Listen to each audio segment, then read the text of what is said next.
आज बाबा के 23/5/74 के महावाक्य हैं और मुरली की हेडिंग है हद के आकर्षणों या विभूतियों से परे रहने वाला ही सच्चा वैष्णव। हद के आकर्षण, इस संसार के आकर्षण से वह जो प्राप्तियां हो जाती हैं उन विभूतियों से परे रहने वाला ही सच्चा वैष्णव। तो 5 विकारों के साथ साथ 5 तत्वों की आकर्षण से परे ले जाने वाली सच्चा वैष्णव बनाने वाली वाणी से परे ले जाकर वानप्रस्थ स्थिति में स्थित करने वाली और गिरती कला से चढ़ती कला की ओर ले जाने वाली सत शिव बाबा रूहानी बच्चों से बोली। कितनी विशेषताएं बताई बाबा की। 5 विकारों के साथ साथ 5 तत्वों के आकर्षण से परे ले जाने वाले काम, क्रोध, लोभ, अहंकार, इन विकारों पर हमें विजय प्राप्त करनी है। और इसके साथ साथ 5 तत्व पृथ्वी, आकाश, वायु, अग्नि, जल, इन 5 तत्वों के आकर्षण से परे ले जाने वाली सच्चा वैष्णव।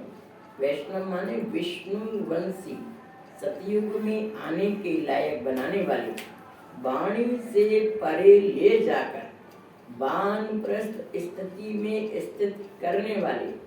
यानी हमको बाबा क्या बनाते हैं कि वाणी से, जैसे वाणी में आने की हैबिट है सबको, वैसे ही वाणी से परे यानी साइलेंस में रहने की भी हम सबको ऐसी ही हैबिट हो। तो वानप्रस्थ स्थिति में स्थित करने वाली, गिरती कला से चढ़ती कला की ओर ले जाने वाली। हम सब द्वापर युग से कितने नीचे गिर गए, तो परमात्मा आकर के हमको इस एक जन्म में सतो प्रधान स्थिति पर ले जाते हैं। तो गिरती कला से चढ़ती कला की ओर ले जाने वाली यानी सत्य ज्ञान देने वाले शिव बाबा रूहानी बच्चों से, हम सब बच्चों से क्या कह रहे हैं बाबा? क्या अपने को 1 सेकंड में वाणी से परे वानप्रस्थ अवस्था में स्थित कर सकते हो? बाबा हम बच्चों से पूछ रहे हैं, बच्चों जैसे वाणी में आना सहज लगता है ना, वैसे ही क्या अपने को 1 सेकंड में वाणी से परे वानप्रस्थ अवस्था में स्थित कर सकते हो? जैसे वाणी में सहज ही आ जाती हो, क्या वैसे ही वाणी से परे इतना ही सहज हो सकती हो? क्योंकि इस संसार में आकर के हम लोगों को बात करने की बहुत आदत हो जाती है। तो कोई तो इतने बात चाल बन जाती है कि कोई पूछ नहीं रहा है लेकिन फिर भी बीच में टांग अड़ाएंगे, जरूर बात में इंटरफेरेंस करेंगे। आपसे किसी ने पूछा है सलाह दो, लेकिन फिर भी आदत है ना बोलने की, तो वो लोग बिना बोले चुप रह नहीं सकते। तो वो संस्कार परिवर्तन करा के परमात्मा हमको साइलेंस वर्ल्ड यानी परम धाम में जाने के लायक बना रहे हैं, जहाँ आवाज नहीं होती है। तो वैसी स्थिति आप बना सकते हो क्या? तो बाबा कह रहे हैं, क्या जैसे वाणी में सहजी आ जाती हो, क्या वैसे ही वाणी से परे इतना ही सहज हो सकती हो?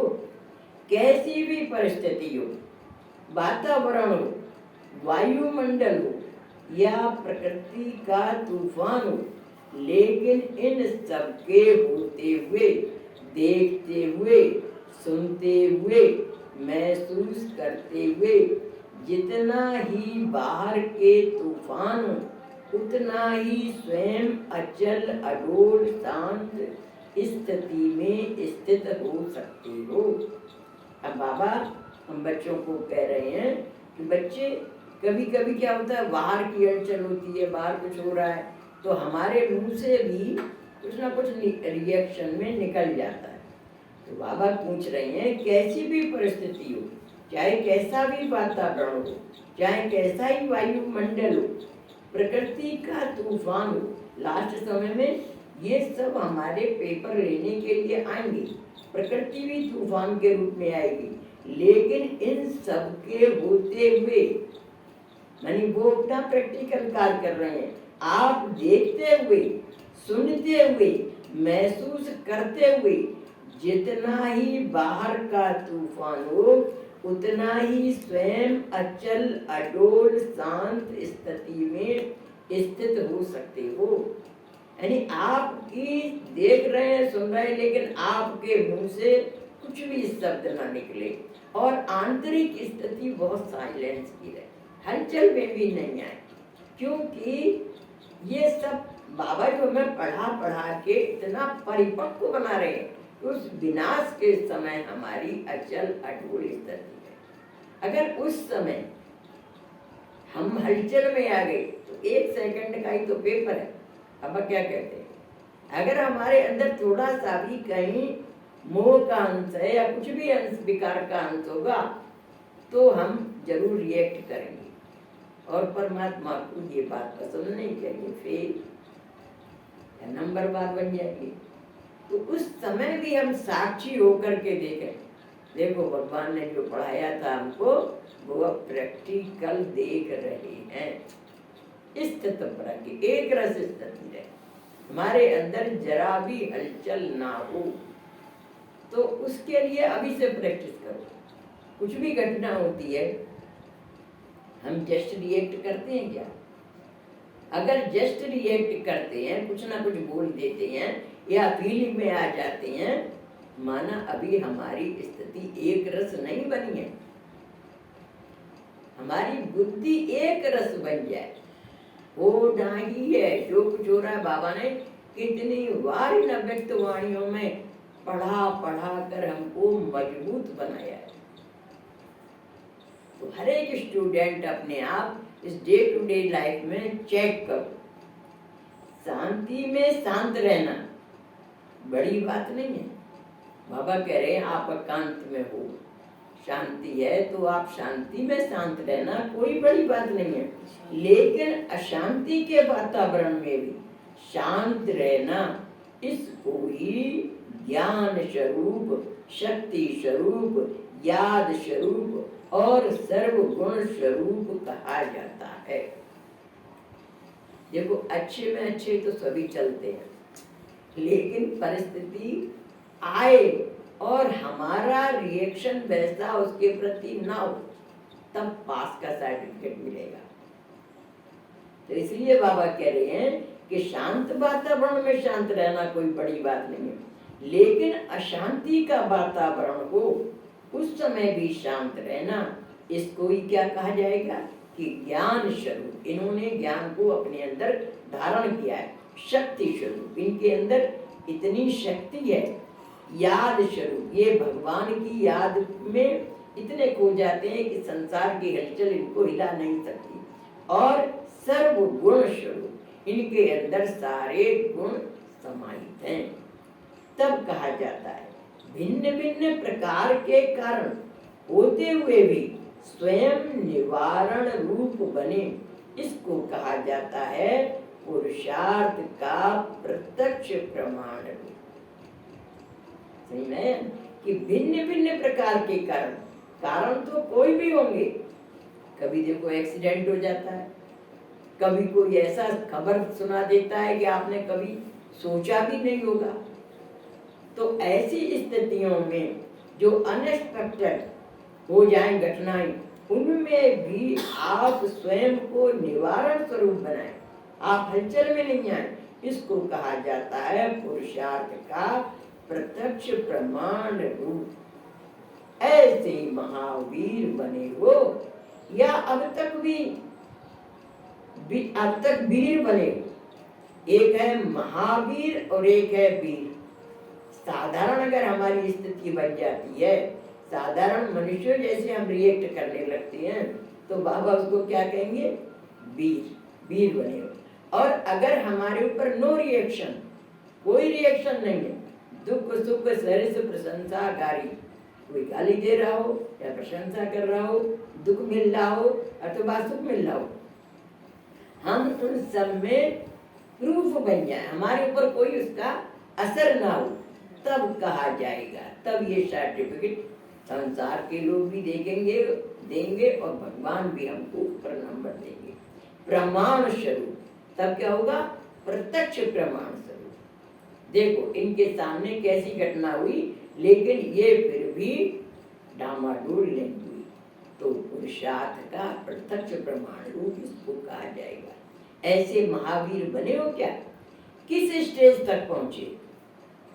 यानी चेक योरसेल्फ। हर एक स्टूडेंट है, हर एक स्टूडेंट अपने आप को चेक करो कि आज डे टू डे की घटनाएं हमें कितना प्रभावित करती हैं, हमारी स्थिति को कितना अप एंड डाउन कर देती हैं। तो किस स्टेज तक पहुंचे हो? महावीर की स्टेज सामने दिखाई देती है या समीप दिखाई देती है, अथवा बाप समान स्वयं को दिखाई देते हो? यानी कैसी स्थिति है आपकी?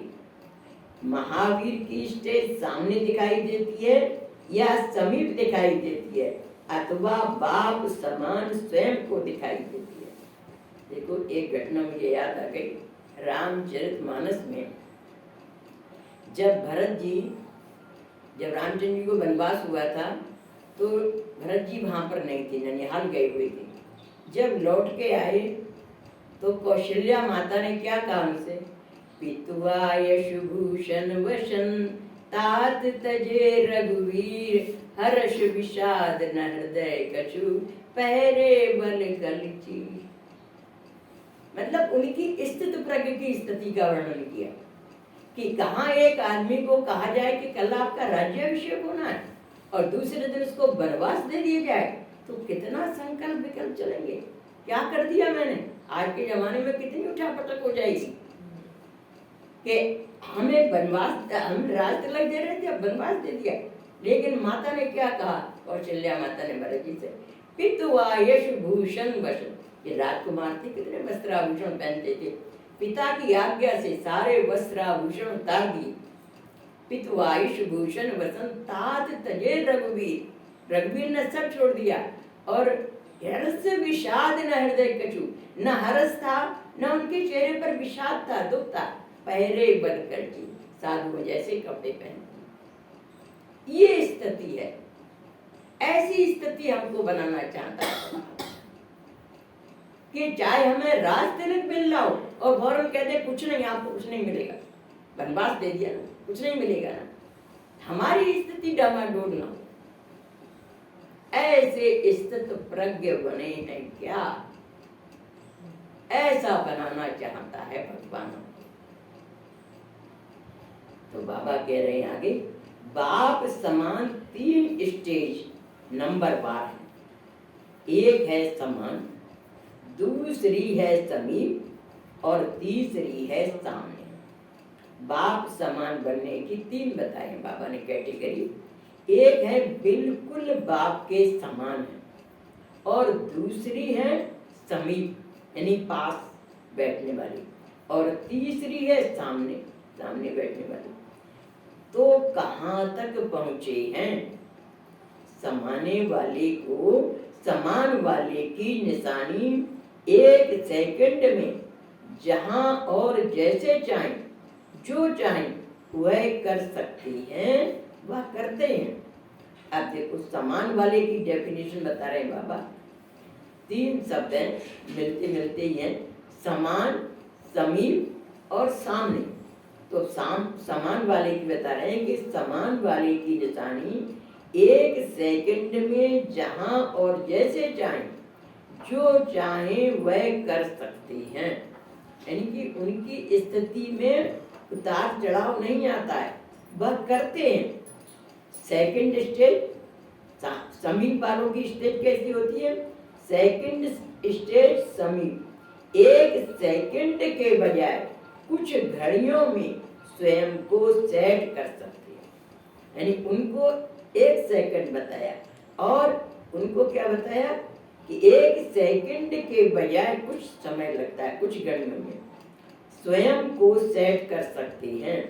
तीसरी स्टेज, कुछ घंटों व दिनों तक स्वयं को सेट कर सकते हैं।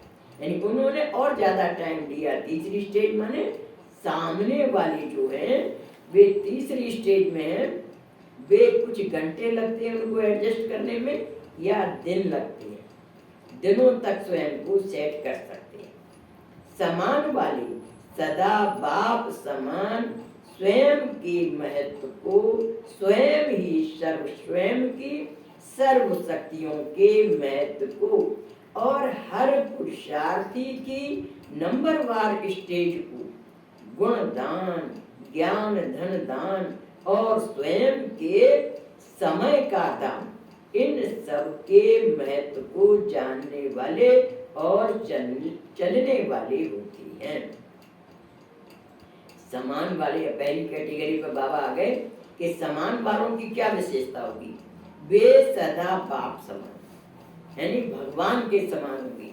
स्वयं के महत्व को स्वयं की सर्व शक्तियों के महत्व को, यानी हम कौन हैं अपने महत्व को और हमें भगवान ने क्या क्या शक्तियां दी हैं इसके महत्व को, और हर पुरुषार्थी की नंबरवार स्टेज को, यानी हर एक स्टूडेंट की, विद्यार्थी की नंबरवार स्टेज को गुण दान, ज्ञान धन दान और स्वयं के समय का दान, इन सब के महत्व को जानने वाले और चलने वाले। मैंने हर एक आत्मा के साथ कौन कैसा है, किसके साथ कैसा ट्रीट करना है, ये उनको दिमाग में रहता है। वे कर्मों को, संस्कार और स्वभाव को जानने वाले ज्ञान स्वरूप होते हैं। क्या ऐसे ज्ञान स्वरूप बने हो? नहीं, उनके अंदर क्या होता है, वे कर्मों को, संस्कार को और स्वभाव को जानने वाले। इसका स्वभाव कैसा है, संस्कार कैसे है, तो इन सब को जानने वाले ज्ञान स्वरूप होते हैं। उनके अंदर पूरा ज्ञान होता है। क्या ऐसे ज्ञान स्वरूप बने हो? जितनी वाणी सुनने और सुनाने की जिज्ञासा रहती है, तलब रहती है, चांस बनाते भी हो, क्या ऐसे ही फिर वाणी से परे स्थिति में स्थित होने का चांस बनाने और लेने के जिज्ञासु हो? देखो, जितना हम, क्या होता है, कोई लोग की बड़ी क्यूरियोसिटी रहती है, हमें भाषण करने का मौका नहीं दिया, हमें भाषण करने दिया जाए या हमें स्टेज पर बुलाया जाए।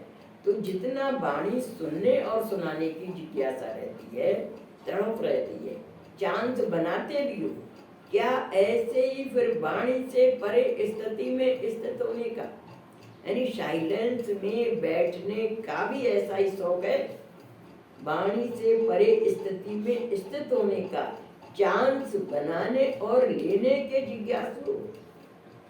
क्या भी हमें मौन बट्टी है तो हम बिल्कुल साइलेंस में चले जाए, बिल्कुल हमारे मुंह से आवाज नहीं है। किन्हीं किन्हीं लोगों को तो मौन रहना बहुत कठिन लगता है, क्योंकि प्रैक्टिस नहीं। तो इसलिए बाबा कहते हैं, आप बच्चे ऑलराउंडर बनो, हर जैसी परिस्थिति हो, जैसा ऑर्डर मिले वैसे ही आप बन जाओ। यह लगन स्वतः स्वयं में उत्पन्न होती है या समय प्रमाण, समस्या प्रमाण व प्रोग्राम प्रमाण यह जिज्ञासा उत्पन्न होती है। फर्स्ट स्टेज तक पहुंची हुई आत्माओं की पहली निशानी यह होगी, यानी फर्स्ट स्टेज बाबा के समान जो होंगे बच्चे, उनकी क्या होगी, वे हर अपनी बॉडी के ऊपर, अपनी जबान के ऊपर, अपनी स्थिति के ऊपर उनका पूरा कंट्रोलिंग पावर होगा। जैसी परिस्थिति होगी, जैसा समय होगा, जैसी समस्या होगी या जैसा प्रोग्राम मिलेगा, उसके अनुसार वे अपने आप को चेंज कर लेंगे। तो यह निशानी पहले ग्रुप की होगी। ऐसी आत्मा को इस अनुभूति की स्थिति में मगन रहने के कारण कोई भी विभूति व कोई भी हद की प्राप्ति का आकर्षण उनके संकल्प तक भी छू नहीं सकता। यानी संकल्प में भी उनके नहीं आएगा, संकल्प तक नहीं छू सकता। ऐसी जो आत्माएं हुई उन्हें कोई भी विभूति यानी कोई भी जो प्राप्ति हो रही है विभूति व कोई भी हद की प्राप्ति का आकर्षण उन्हें उनके संकल्प तक में नहीं आएगा। अगर कोई भी हद की प्राप्ति की आकर्षण संकल्प में भी छूने की हिम्मत रखती है तो इसको क्या कहेंगे?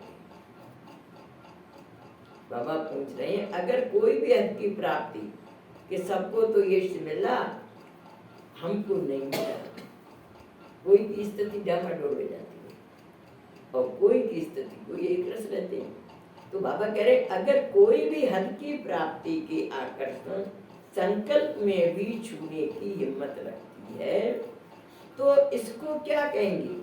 क्या ऐसे को वैष्णव कहेंगे? यानी वो परफेक्ट पोजीशन पर नहीं पहुंचा है अभी। कोई भी परिस्थिति हमारी आंतरिक स्थिति को हलचल में ले आती है, यानी संकल्प को भी टच कर देती, तो भी बाबा उसको कहते हैं वैष्णव, माने सतयुग के लायक विष्णुवंशी। ऐसे को विष्णुवंशी कहेंगे क्या? इसलिए सतयुग में सर नहीं आते। 15 कला और 16 कला वाली आत्माएं जो इक्विवेलेंट डिग्री को लिए हुए होती हैं वो ही वहां पर पहुंचते हैं। जैसे आजकल के नामधारी वैष्णव अनेक प्रकार की परहेज करते हैं, कई व्यक्तियों और कई प्रकार की वस्तुओं से अपने को छूने नहीं देते हैं। जो विष्णुवंशी होते हैं ना, एक संप्रदाय जैसे जाति है ना, तो वैष्णव जाति होती है, तो वैष्णव उनका सरनेम होता है। तो उनके लिए बता रहे हैं बाबा कि आजकल भी नामधारी वैष्णव, सतयुग के तो नहीं है लेकिन नामधारी वैष्णव हैं, वे अनेक प्रकार की परहेज करते हैं, कई व्यक्तियों और कई प्रकार की वस्तुओं से अपने को छूने नहीं देते। हाँ, कोई भी नहीं। पहले क्या था, वस्तु कैसी है? छुआछूत, जैसे मछली है, मीट है, छुएंगे भी नहीं। प्याज लहसुन नहीं खाते, नहीं छुएंगे। हमने कभी प्याज लहसुन खाई नहीं बचपन में, कभी आती ही नहीं थी। मीट मटन तो बहुत बड़ी बात है, प्याज लहसुन भी हमने कभी नहीं खाई बचपन में, कभी आती नहीं थी करने। तो वो लोग क्या है, वैष्णव संप्रदाय के हैं, तो वे शुद्ध खान पान है, उनका कभी आकर्षण भी नहीं होगा। तो कई व्यक्तियों कई प्रकार की वस्तुओं से अपने को छूने नहीं देते हैं। अगर अकारणे कोई छू लेते हैं तो वह पाप समझते हैं, स्नान करते हैं। जैसे मतलब शेड्यूल कास्ट होते हैं, इनको पहले छुआछूत की प्रथा कहते थे, मतलब तो उन लोगों से अगर टच भी हो जाती थी तो भी आकर के नहाओ, ऐसा नियम था पहले। तो बाबा कह रहे हैं कि कोई अकारणे कोई छू लेती है तो वह पाप समझते हैं। आप जैसा नाम वैसा काम करने वाले, जैसा संकल्प वैसा स्वरूप बनने वाले सच्चे वैष्णव हो। बाबा हमको क्या कह रहे हैं, हमको सचमुच में विष्णुवंशी यानी सतयुग में आने के लायक बना रहे हैं। और वो तो सरनेम है उनका वैष्णव, इसलिए वो आज भी ऐसी धारणा पे चलते हैं। तो आप सचमुच में सतयुग में आने लायक बन रहे हो, तो जैसा नाम वैसा काम करते हो, जैसा संकल्प वैसा स्वरूप बनने वाले हो, सच्चे वैष्णव हो। ऐसे सच्चे वैष्णवों को क्या कोई छू सकने का साहस कर सकता है? क्योंकि सतयुग कैसा होगा, यानी सब वहां पर कोई चीज ये अनराइटियस चीज होती नहीं है, संकल्प में भी नहीं आएगी, टच भी नहीं करेंगे। तो बाबा कह रहे हैं ऐसे सच्चे वैष्णवों को कोई छू सकने का साहस कर सकता है क्या? अगर छू लेते हैं तो छोटे मोटे पाप बनते जाते हैं। ऐसे सूक्ष्म पाप आत्मा को ऊंच स्टेज पर जाने से रोकने के निमित्त बन जाए। अगर मनसा में भी कोई इम्प्योर थॉट आ गया तो वो भी हमारी ऊंची स्टेज पर ले जाने में माइनस मार्किंग कर देगा। ऐसे सूक्ष्म पाप आत्मा को ऊंच स्टेज पर जाने से रोकने के निमित्त बन जाते। ऐसे सूक्ष्म, क्योंकि पाप अर्थात भूजा वह फरिश्ता बनने नहीं देते। बीज रूप स्थिति व वानप्रस्थ स्थिति में स्थित नहीं होने देती। बीज रूप स्थिति मैंने आत्मिक स्मृति में, और वानप्रस्थ माने उपराम स्टेज में स्थित नहीं होने देती। मान लिया जाए जैसे आप बाजार गए, बहुत अच्छी साड़ी आपको देखने को मिली, या बहुत अच्छी हलवाई की दुकान पर डिश देखने को मिली। अगर आपका जरा सा भी संकल्प उसके बारे में आ गया तो फिर आप जब योग करने बैठेंगे तो वही साड़ी आपको दिखाई देगी, वही मिठाई की डिश दिखाई देगी। वो आपको ऊंची स्थिति में नहीं ले जाने देगी। वो आपकी निगाह में अगर अच्छी आ गई तो वो आपको कभी न कभी फिर याद आएगी। तो ये हद की चीजें हैं ना, इसलिए इनमें भी कोई आकर्षण नहीं होना चाहिए। तो बाबा कह रहे हैं कि क्योंकि पाप और वो जो है फरिश्ता बनने नहीं देते। बीज रूप स्थिति में व वानप्रस्थ स्थिति में स्थित नहीं होने देती। आजकल मेजॉरिटी महारथी कहलाने वाले भी अमृत वेले की रूहान में वह कंप्लेंट करती है, वह प्रश्न पूछती है कि पावरफुल स्टेज जो होनी चाहिए वह क्यों नहीं होती। यानी पावरफुल जो स्टेज है समय के समय भगवान से मिलन बनाने की, वो क्यों नहीं होती। थोड़ा समय वह स्टेज क्यों रहती है, इसका कारण यह सूक्ष्म पाप। यहाँ तक एक बाबा ने कहा है वाणी में कि अगर आप सेवा का भी संकल्प चलाते हैं, सेवा हमें करना कर्तव्य, हमारा पेपर है, लेकिन वो भी हमारे ऊपर इतनी हावी ना हो जाए कि हमारा परमात्मा से कनेक्शन नहीं जुड़ पाए। कभी कभी सेवा का बोझ रहता ना, इतना काम करना, ये करना, वहां जाना, वहां ये प्रोग्राम करना है, तो वो माइंड पर इतना हो जाता है कि बाबा को बैठे याद करने के लिए सेवा के प्लान चल रहे हैं।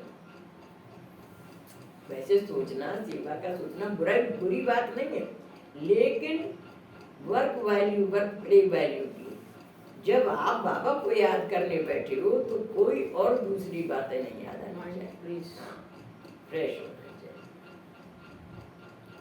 तो बाबा कह रहे हैं इसका कारण यह सूक्ष्म पाप है जो बाप समान बनने नहीं देते हैं। जैसे 5 विकारों के वश किए हुए कर्म विकर्म या पाप कहे जाते हैं। यानी काम, क्रोध, लोभ, मोह, अहंकार, मोटी मोटी जंजीरें तो हम लोहे की जंजीरें तोड़ देते हैं, लेकिन छोटी छोटी बारीक, जैसे गले में पहनते हैं ना सोने की जंजीर, पतली पहनते हैं, कोई लोहे की जंजीर नहीं पहन जाती, उससे तो जानवरों को बांधते हैं, छोटी, ये अच्छा लगता है, ये होना चाहिए, ये चाहिए शब्द दिया, ये अच्छा लगता है, ये भी उसी की बारीक जंजीर है, सोने की जंजीर है। बाबा इसको भी पसंद नहीं करते हैं। तो बाबा कह रहे हैं जैसे 5 विकारों के बस किए हुए कर्म विकर्म या पाप कहे जाते हैं, यह है पापों का मोटा रूप। ऐसे ही महीन पुरुषार्थ अर्थात महारथी के सामने 5 तत्व अपनी तरफ भिन्न भिन्न रूप से आकर्षित कर महीन पाप बनाने के निमित्त बनते हैं। अब 5 तत्व कौन से हैं? पृथ्वी, आकाश, वायु, अग्नि और जल।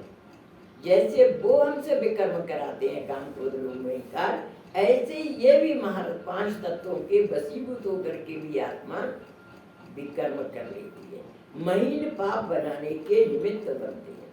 5 विकारों को समझना और उन्हों को जीतना सहज है, लेकिन 5 तत्वों के आकर्षण से परे रहना यह महारथियों के लिए विशेष पुरुषार्थ है। देखो क्या तत्वों से परे कैसे है, तत्वों से परे कैसे रहेंगे? हमें यही खाना खाना है, हमें यही चाहिए। कुछ लोगों की ऐसी हैबिट होती ना, टाइप हो जाते हैं, जो मिलेगा उसमें संतुष्ट नहीं है। आज तो खाना अच्छा नहीं लगा, उसमें मिर्च ज्यादा नहीं थी, मतलब कहीं ना कहीं हमारी लाइकिंग डिसलाइकिंग है ना। तो वो किसी को ऐसा होता है कि रात को सोते समय दूध जरूर चाहिए, मिल जाए बहुत बढ़िया बात है, नहीं मिल जाए तो हम उसकी इच्छा न करें, संकल्प भी ना। ऐसा हमको परमात्मा बनाना चाहते हैं। तो 5 तत्वों के आकर्षण से परे रहना यह महारथियों के लिए विशेष पुरुषार्थ है। जब इन 10 को जानकर इन्हों पर विजय प्राप्त करेंगे तब ही सच्चा दशहरा होगा।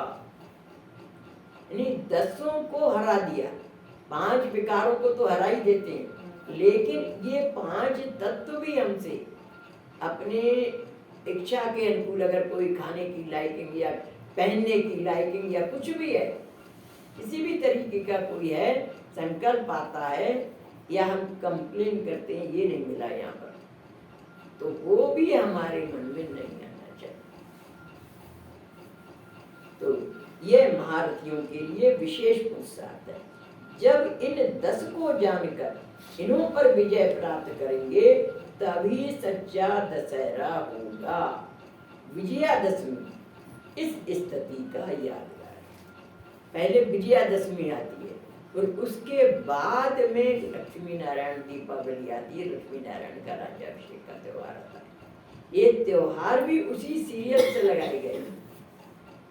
तो जिसने इन 10 पर विजय प्राप्त कर ली, विजयादशमी का मतलब क्या है कि 10 पर 5 तत्वों और 5 विकारों पर विजय प्राप्त कर ली, वो हुआ विजयादशमी। जब 10 पर विजय प्राप्त कर ली तभी तो राज्याभिषेक होगा, लक्ष्मी नारायण बनेंगे। तो विजयादशमी इस स्थिति का यादगार है। महारथियों की चेकिंग महीन होनी चाहिए। हम सभी स्टूडेंट हैं, कितने पानी में, हर एक स्टूडेंट को अपना चेक करना चाहिए। तो बाबा कह रहे हैं कि महारथियों की चेकिंग महीन होनी चाहिए। अष्ट रतन ऐसे विजय ही प्रसिद्ध होंगे, यानी जिनके अंदर कोई भी ना तत्व न विकार का संकल्प तक नहीं आता होगा, वो ही अष्ट रतन में आएंगे। उसको ही पास विद ऑनर कहा जाएगा, वो ही श्री कृष्ण बनते। तो विजय ही प्रसिद्ध होंगे। प्रत्यक्ष रूप में दिखाई देने वाली छोटी छोटी गलतियां ऐसे महीन पुरुषार्थी के समक्ष क्या दिखाई देती है? मतलब प्रत्यक्ष रूप में दिखाई देने वाली छोटी छोटी गलतियां जो इतना महीन पुरुषार्थ करते हैं, उनके समक्ष क्या दिखाई देती है? कुछ भी नहीं। आजकल रायल पुरुषार्थी का रायल स्लोगन कौन सा है? रायल पुरुषार्थी किसको कहा जाता है? रायल शब्द उसको थमाने के लिए कहा जाता है कि जिसको हर बात में रॉयल्टी व सहज साधन चाहिए। साधनों के आधार से और प्राप्ति के आधार से पुरुषार्थ करने वाला रायल पुरुषार्थी कहा जाता है। जो साधनों के आधार से या हमें प्राप्ति क्या हो रही है इसके आधार से पुरुषार्थ करते हैं, तो उनको क्या कहा बाबा ने? रायल पुरुषार्थी कहा जाता है। रायल्टी का दूसरा अर्थ भी होता है, जो अब रायल पुरुषार्थी हैं उनको धर्मराजपुरी में रॉयल्टी भी देनी पड़ती है। जो ऐसी आत्मा है ना हमको ये साधन हो तब हम सेवा कर सकते हैं, हमको ये साधन और सुविधा हो तो हम ज्ञान में चल सकते हैं। तो ऐसी आत्माओं को क्या होगा, कोई आधार बनाया ना उन्होंने, तो धर्मराजपुरी में उनको रॉयल्टी सजा भुगतनी पड़ेगी। रॉयल्टी का दूसरा अर्थ भी होता है, जो अब रॉयल पुरुषार्थी हैं उनको धर्मराजपुरी में रॉयल्टी भी देनी पड़ती है। रॉयल पुरुषार्थी की निशानी क्या होती है कि जिससे जान सको कि मैं रॉयल पुरुषार्थी तो नहीं हूँ, दूसरे को नहीं जानना है लेकिन अपने को जानना। जैसे स्थूल रॉयल्टी वाले अपने अनेक रूप बनाते हैं, वैसे रॉयल पुरुषार्थी बहुरूपी और चतुर होते हैं। वे जैसा समय वैसा रूप धारण करेंगे, लेकिन रॉयल्टी में रियलिटी नहीं होती, यानी वास्तविकता नहीं होती। रियलिटी वास्तविकता में नहीं है, लेकिन रॉयल्टी में रियलिटी नहीं होती, मिक्स होगा, यानी उनका अंदर संकल्प मिक्स होगा, लेकिन एक रस स्थिति में अपने को फिक्स नहीं कर सकते। जैसे आप लोगों ने सुना होगा, हमारे यहाँ की कोई बहुत अच्छी आत्मा है तो क्या कहेंगे, बहन जी सबको करती है, मेरे को नहीं करती। किसकी कैसी परिस्थिति है, किसका कैसा है, मतलब वो इसको नहीं कंसीडर करती, सबके साथ करती है, मेरे साथ नहीं करती। तो वो कुछ पाने की इच्छा है ना अंदर में, ये पाने की इच्छा भी हमारे मन में नहीं होनी चाहिए। हमें किससे, बहन जी से पुरस्कार पाना है या परमात्मा से पुरस्कार पाना है? तो जो परमात्मा से पुरस्कार पाने की अपने आप को एंटाइटल समझते, वो कभी किसी देहदारी से एक्सपेक्टेशन नहीं रखते। बहन जी दे या नहीं दे, कोई दे या नहीं दे, मान मिले या ना मिले, उनकी स्थिति एक रस रहती, कभी संकल्प में भी नहीं आता उनके ये बात। तो फिक्स नहीं कर सकते। ऐसे रॉयल पुरुषार्थी खेल कौन सा खेलते हैं, करते हैं अप एंड डाउन, कभी ऊंचे होंगे कभी नीचे हो जाएंगे, अभी अभी बहुत ऊंची स्टेज और अभी अभी सबसे नीची स्टेज। चढ़ती कला में भी हीरो पाटदारी और गिरती कला में जीरो में हीरो। गिरती कला में भी क्या बन जाते हैं, जीरो बन जाते हैं, जीरो में भी हीरो। ऐसे पुरुषार्थी का कर्तव्य क्या होता है, स्वयं प्रकृति के व विकारों के वश अल्पकाल के मायावी निर्भय रूप में रहना और अपने द्वारा दूसरों को भयभीत करने की बातें करना। उनका स्लोगन क्या है, यह कर लूंगा या यह कर लूंगी। आप घात महापाप की भयभीत चलन व वैसा बोल उन लोगों का कर्तव्य है।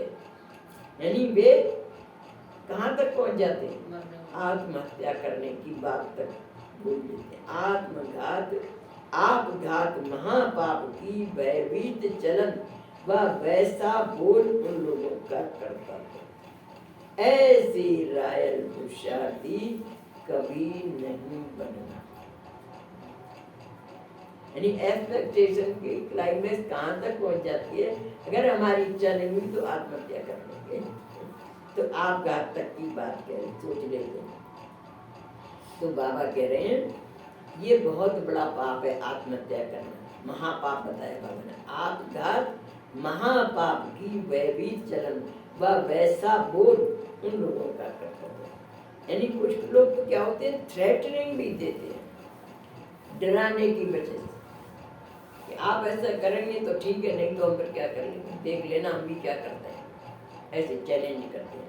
तो ऐसे रॉयल पुरुषार्थी कभी नहीं बनना, कभी भी ऐसे रॉयल पुरुषार्थी के संग में नहीं आना, क्योंकि माया के वश होने वाली आत्माओं को और पुरुषार्थी बनने वाली आत्माओं को स्वयं के संग में लाकर प्रभावित करने की विशेषता माया द्वारा वरदान में प्राप्त होती है।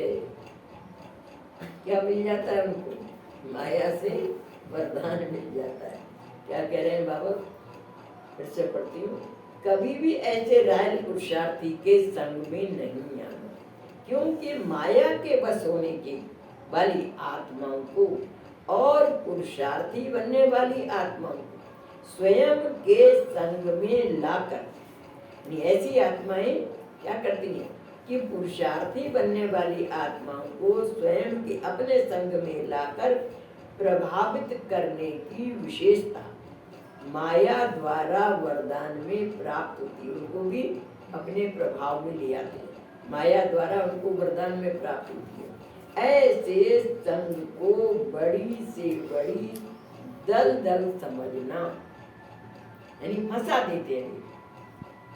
आप ऐसा करो, नहीं तो हम ये करेंगे। अभी मैं घटना सुनाऊं तो आपको टाइम लग जाएगा। तो दलदल समझना, जो कि बाहर से तो बहुत सुंदर लेकिन अंदर नाश करने वाली होती है।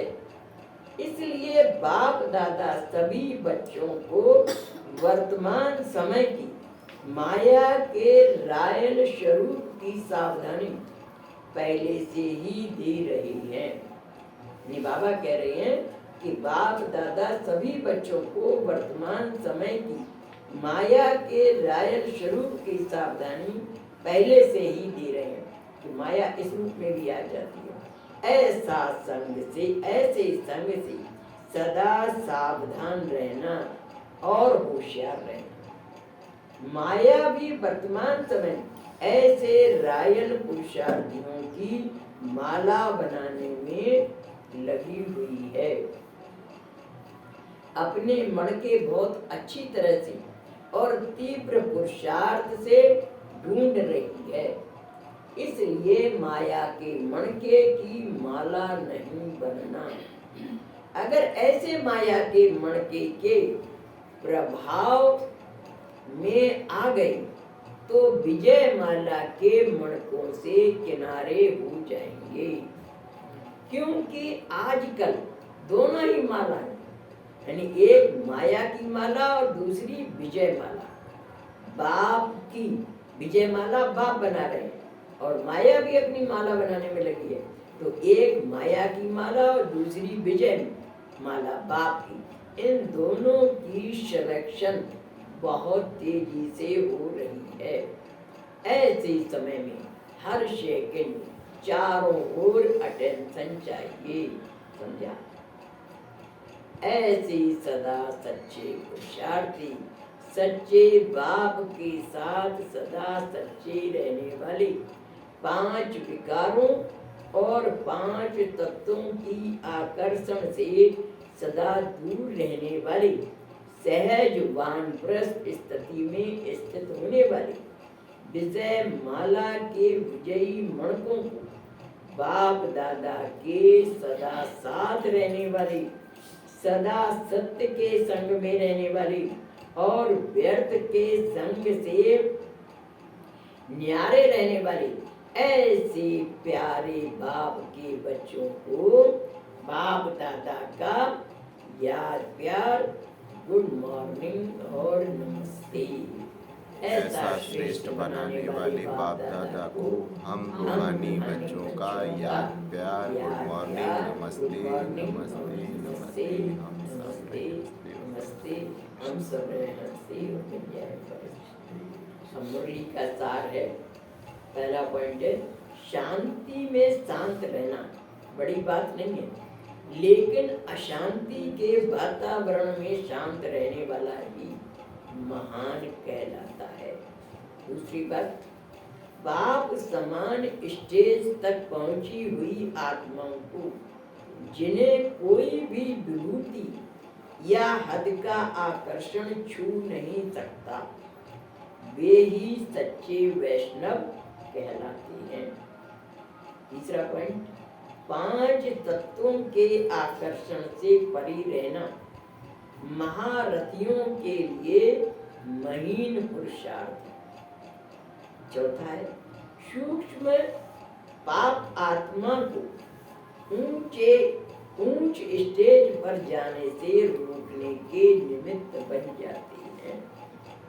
सूक्ष्म पाप यानी छोटे से जो हमसे पाप बन जाते हैं, सूक्ष्म पाप आत्मा को ऊंच स्टेज पर जाने से रोकने के निमित्त बन जाती है। अच्छा, ओम शांति।